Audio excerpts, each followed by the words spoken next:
Hey there, guys. Mike here. Mike's DVDs and Blu-rays collection is back with a film noir update. It's been a little while since I've made a new film noir update. I've been focusing on a lot of other movies, and I haven't had a chance to really watch any film noir, and haven't got any new ones in a little while. Two of the movies I want to show, I've pretty much have shown before, I believe, but I got them off the shelf, so I wanted to kind of recommend them to you and everything. So let's get right to that. And speaking of that, this is one I got off the shelf. This is an early, it's more considered a crime film, but it has all the elements that would be film noir in 20 years later. This is 1930s, the Criminal Code. This is a great indicator release, and it's directed by Howard Hawks and starring the great Walter Houston. I know I've shown this a couple of times. I just really want to recommend this movie because this is such a great addition. This indicator release is so cool, and it's if anything, it's more of an influence on what would be film noir later on. The crime movie, the gangster film, kind of morphed into film noir after World War II and stuff. But yeah, it's if you're liking the more crime elements of film noir, you'll really enjoy this one. So there you go, The Criminal Code. And this one I also got off the shelf. I was kind of in a Nicholas Ray mood and Humphrey Bogart mood, and I really wanted to watch this. I mean, I'm not sure if this 100% would be film noir, but it's kind of on the cusp. I guess it is considered film noir. I'm not really sure. It's kind of a gray area for me on this movie. But anyway, this is a Nicholas Ray's 1950 masterpiece, In a Lonely Place. This is the Criterion Blu-ray edition that's been out for a few years. I really have to draw some attention to Gloria Graham in this movie. This may be her best role of a lot of her movies. I mean, that's up for debate, but critically, I believe a lot of critics really put this one as her best movie. At the time, she was married to Nicholas Ray, and they were kind of on the outs. So by the time this movie was over, their marriage was over, when filming was over and everything. But man, it's a really good movie. This is a great 2-disc or a 2K digital restoration of the movie. It's got some great documentaries on here about Nicholas Ray, and last but not least, Humphrey Bogart. Really good. This is one of his best movies, one of his best acted movies. I think he thought a lot of this one and everything. 1950.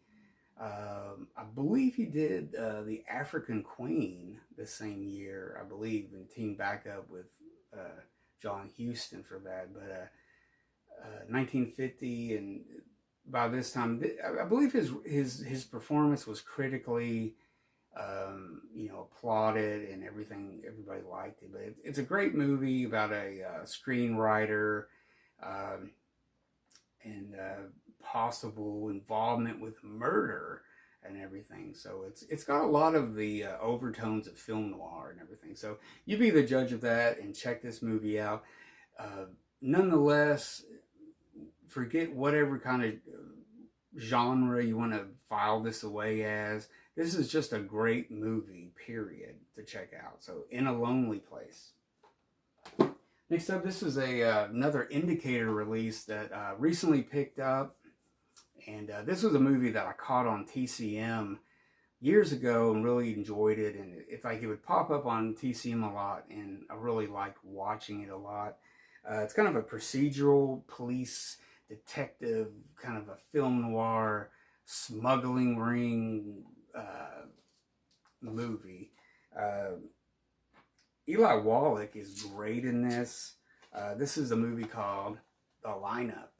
And this is also a very good release from Indicator. It's got a lot of great extras on here. It's got Robert Keith and Warner Anderson in it, and really good. It's very well acted. Eli Wallach is really strong in this movie. Well directed, because it's directed by none other than Don Siegel. This is one of his earlier movies. I mean, he'd been around for a little bit, but this was a big breakout movie for him. And it was written by Sterling Silliphant, who wrote a lot of good film noir movies back in the day. But yeah, overall, really good. I recommend finding this. I know it's part of some box sets, some film noir box sets.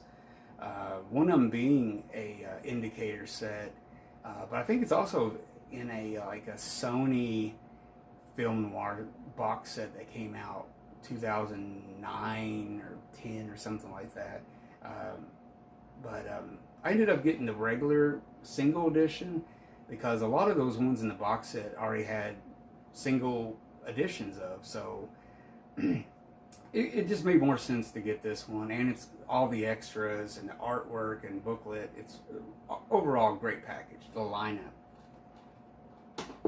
Next up, this was a kind of an underrated film noir. I was listening to Eddie Muller's, once a month, him and I can't think of the woman, but they do kind of a question and answer thing. People send in questions for Eddie Muller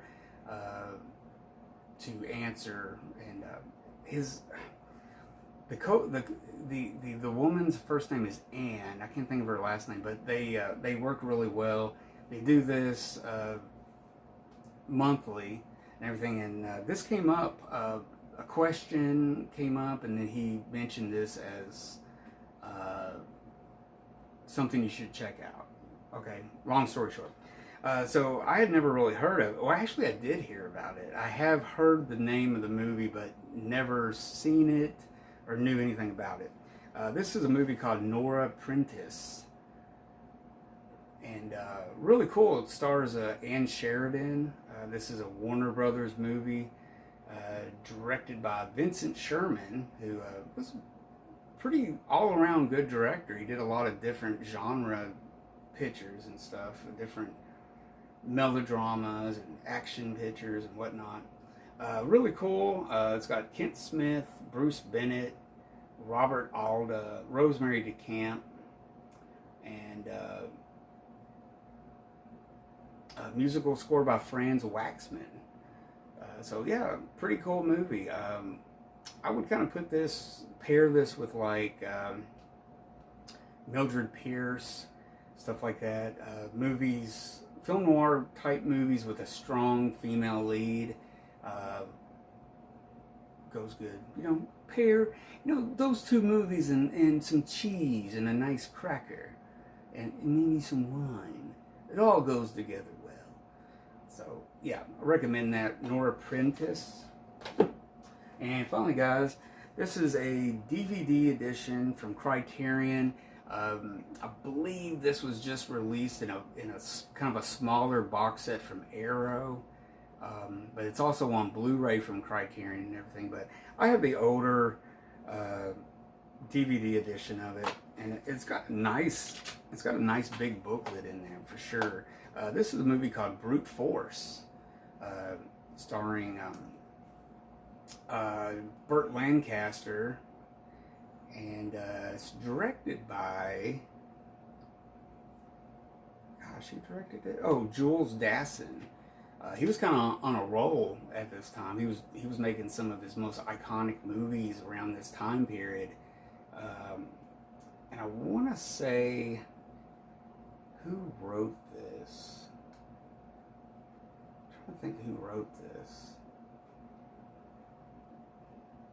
Ah, man, it's going to get me, but somebody, I forgot who wrote this, damn. But anyways, it's kind of a prison movie. It's kind of like these prisoners that keep trying to escape. They're under the control of this really SOB of a prison warden, played by, of all people, Hume Cronin, and he's a real asshole in this movie. But this is really, really good. I've seen it a couple of times, and it's like every time you watch it, it gets a little bit better. Um, but yeah, it's really good. Kind of a prison movie slash social picture to a certain degree, talking about the the conditions that kind of sorta, but very very good. I mean, it is a hard hitting, realistic movie. Uh, and I would say it's a film noir. I mean, I really do. I mean, maybe this is in that gray area also, but really good. I mean, it's an excellent performance by Burt Lancaster, uh, which at this point he hadn't made a whole lot of movies. This came out in 1947, so it's a pretty early role for him. But highly, highly, highly recommend this one, guys. It's available on Blu-ray by multiple companies, but I got this some time ago. But I found the DVD, and it works just fine for me.